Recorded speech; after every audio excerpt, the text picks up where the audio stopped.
మాకు 30 కిలోమీటర్స్ దూరంలో ఉన్న కారేపల్లి రైల్వే స్టేషన్ దగ్గర ట్రాక్ పక్కన 2 పిల్లి పిల్లల్ని చూశానని మాకు తెలిసిన యానిమల్ లవర్ సారు చెప్పారండి.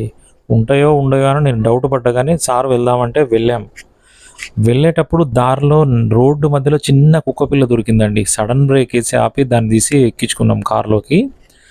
ట్రాక్ దగ్గరికి వెళ్ళాం. 30 కిలోమీటర్స్ టార్చ్ లైట్ తీసుకొని వెళ్తే చెట్లలో అక్కడే ఉన్నాయండి పిల్లలు. సార్ ఎప్పుడో చూసారంట. పొద్దున మరి ఏ టైంకి చూసారో కానీ అవి ఇంట్లో పెరిగిన పిల్లలండి. పాపం ఎటు వెళ్ళాలో తెలియక చిన్నగా వర్షం పడుతుంది. ఆ చెట్లలో ఉండిపోయినాయి. వాటికి ఎక్కడికి వెళ్ళాలో తెలియదు. ఇండ్లు కూడా లేవు అక్కడ. రైల్వే ట్రాక్ పక్కన మేము వెళ్ళినప్పుడు ట్రైన్ కూడా వెళ్ళింది. ఆ సౌండ్కి కూడా భయంతో అక్కడ చెట్లలోనే దాక్కున్నాయండి. ఎటు వెళ్ళలేదు. ఇదిగో చిన్న బేబీ. ఆ పిల్లి పిల్లలు ఈ పప్పిని కారు ఎక్కించుకున్నాం. ఎక్కించిన దగ్గర నుంచి తినడమేనండి పాపం.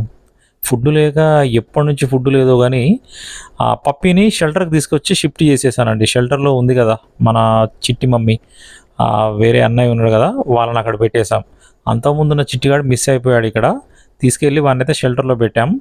పిల్లి పిల్లల్ని మా ఇంటికి తీసుకొచ్చానండి. జానిగాడితో నాకు ప్రాబ్లం అండి, తెలుసుగా మీకు. 2 సార్లు 2 పిల్లి పిల్లల్ని కోల్పోయాం వాడి వల్ల. ఎంత సేఫ్గా సెక్యూరిటీగా పెట్టినా 99% అలర్ట్గా ఉన్న 1% ప్రాబ్లం ఉన్నా కానీ వాడితో ప్రాబ్లం అండి. అందుకే అడాప్షన్కి వెళ్ళే వరకు మా ఇంట్లో అట్లా పెట్టి వేరే అడాప్షన్ చూడాలి.